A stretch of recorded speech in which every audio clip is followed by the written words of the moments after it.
Hi, this is Bethany Clint, and this is my social media strategic plan. As librarians, we currently get to live in a world where the Milwaukee Public Library is trending on social media. Never thought I'd see the day when a library could be considered cool in any kind of mainstream way, but I'm totally relishing this experience. However, we're also living in a world where public rhetoric about libraries centers on this idea that we're somehow outdated, irrelevant, and easily replaced by Amazon. One of the most important tools at our disposal when trying to demonstrate our relevance is social media, but it only works if it's done right. So I'm proposing a social media strategic plan for the College of the Sequoias Learning Resource Center. First, a bit about the college. COS is a community college here in Visalia, California. Library on the main campus is known as the Learning Resource Center, or LRC, and it's an academic library. College has accounts on Instagram, Facebook, TikTok, Twitter.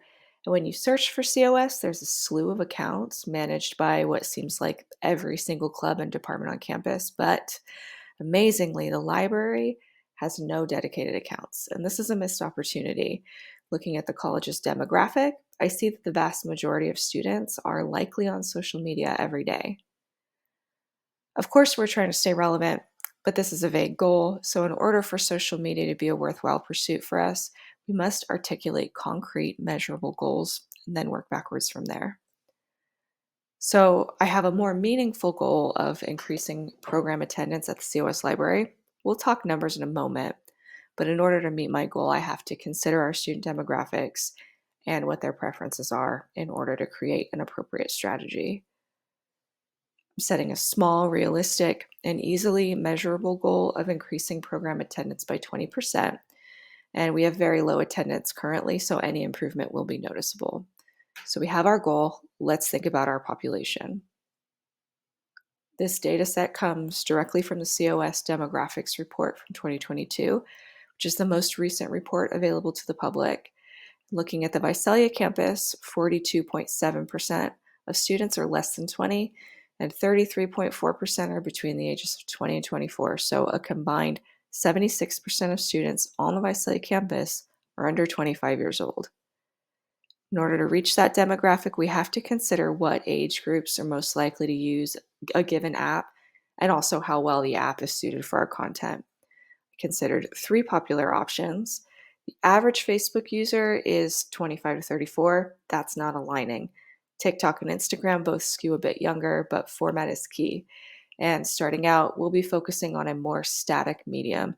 This rules out TikTok as a viable option for the moment.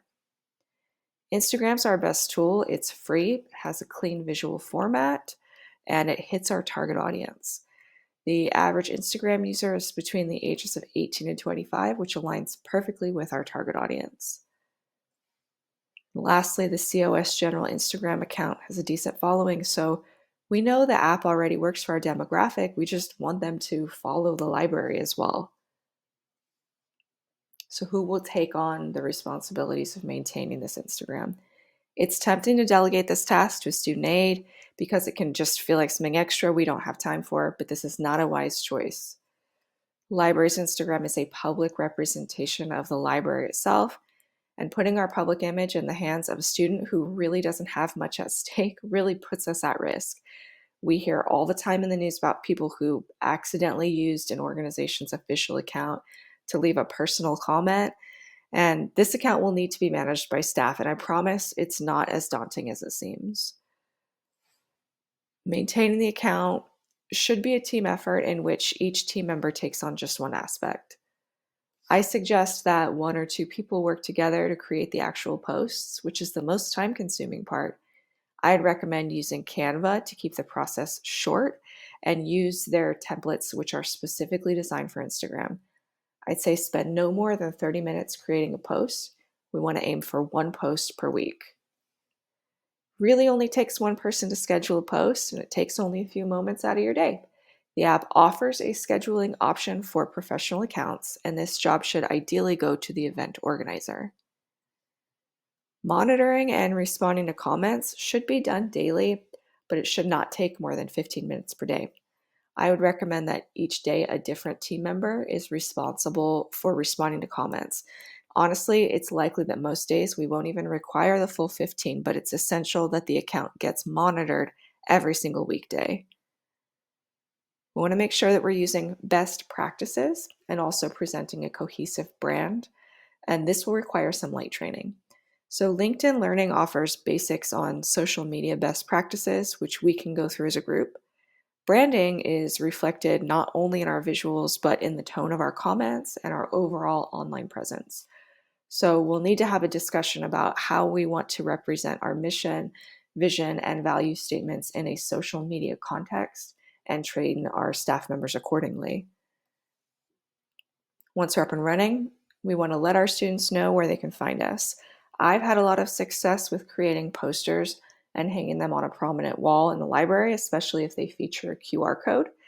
I've also had luck doing the same thing on bookmarks, which are distributed at the circulation desk and other campus hubs.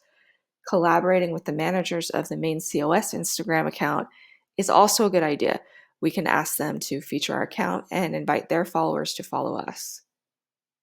As a reminder, the goal is to increase program attendance by 20%. There's an easy way to measure our success by just comparing attendance numbers before and after implementing this campaign. But we also want to track how we're doing within the app. And one of the great things about using Instagram as a library is that the free professional account has a metrics tracker built into it. The Instagram Insights feature allows us to track metrics like our reach, what kind of content type our users interact with the most, and our follower growth rate.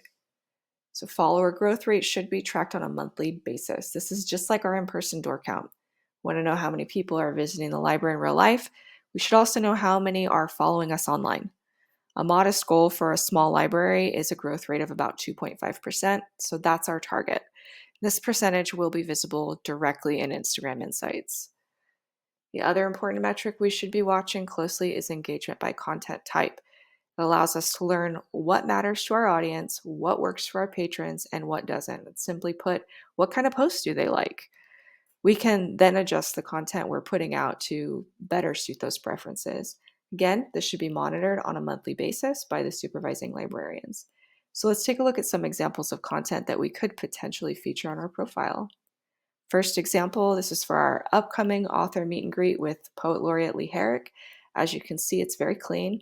Details are easily accessible, and because this event is open to the public, I made sure to use clear College of the Sequoias branding in the bottom right, and the headshot is approved by the author. As a plus, we can coordinate posts like this with our printed materials like posters so that the visuals are cohesive, both online and in real life.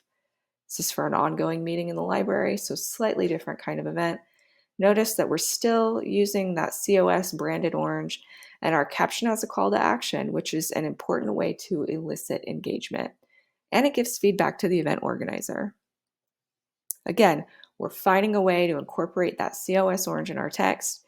We're also calling out a specific group of patrons in the audience, incoming freshmen. So we want to not only tell our patrons this is happening, but we want to motivate them by describing the event as strongly recommended for a specific audience.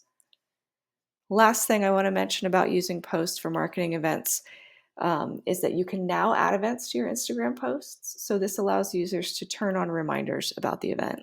College students are notoriously busy, and so many times a student will express to me that they're excited about an event and then they don't show. And when I ask them about it, they'll say, "Oh my gosh, that was on Friday. I totally forgot." So this notification system is great because students opt in for each individual event. They won't get a ton of notifications for events that they don't care about, and we get to see their smiling faces at the events they actually want to attend. So, bringing us back to our meaningful goals, we now have a clear direction. We know our demographic, we know their preferences, and we're able to build a strategy based on those preferences to work towards our goal of increasing program attendance. It can be really scary to implement a new plan or practice into an organization where no precedent has been set for that practice, right?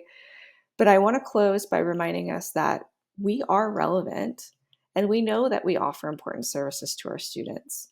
And embracing this kind of new normal of being a library on social media is just one way to demonstrate our relevance. Thank you for your time.